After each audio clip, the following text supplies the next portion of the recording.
Malheureusement, je le regrette, le féminisme a été accaparé par des personnes qui faisaient plus de la politique qu'un véritable sujet d'intérêt général.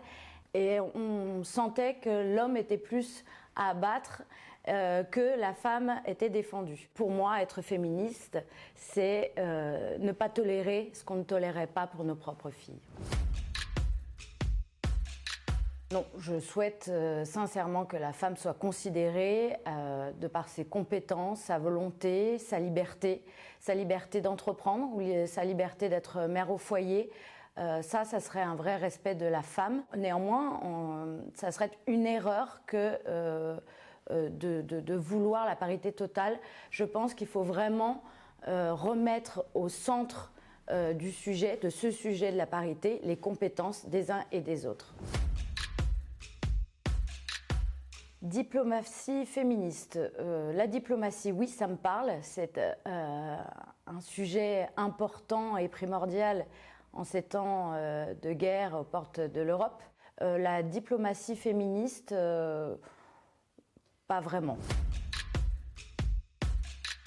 Si demain nous avons 80% de femmes présentes à ce Conseil de défense, parce qu'elles sont compétentes, alors c'est très bien. Si il y a demain 80% d'hommes face à 20% de ces femmes, ça serait dommage, mais en l'occurrence, on a besoin aujourd'hui pour diriger notre pays, pour la diplomatie, etc., de gens compétents avant tout. Évidemment, nous avons beaucoup de femmes qui ont marqué l'histoire et il faut en parler. Pour la littérature, de la même manière, il faut étudier des œuvres de ces femmes.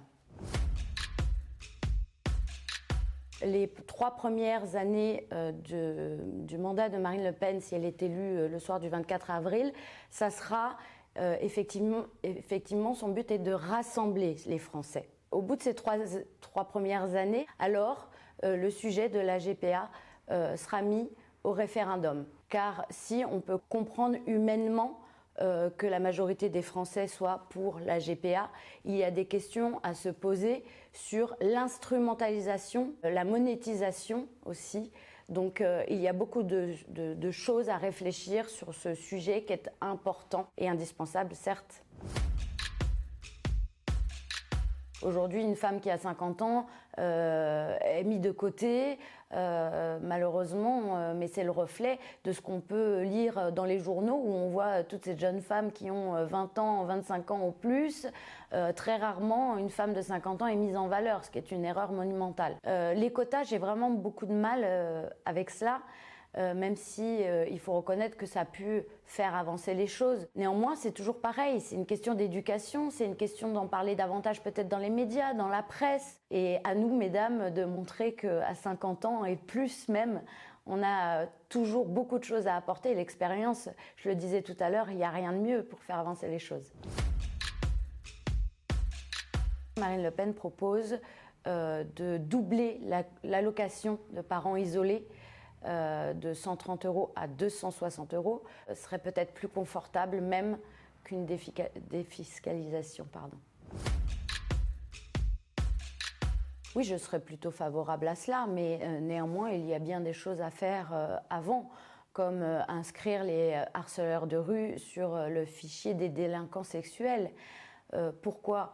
Parce que un harceleur doit prendre conscience, ce qui n'est pas le cas aujourd'hui, de l'importance et de la gravité des faits qui leur sont reprochés.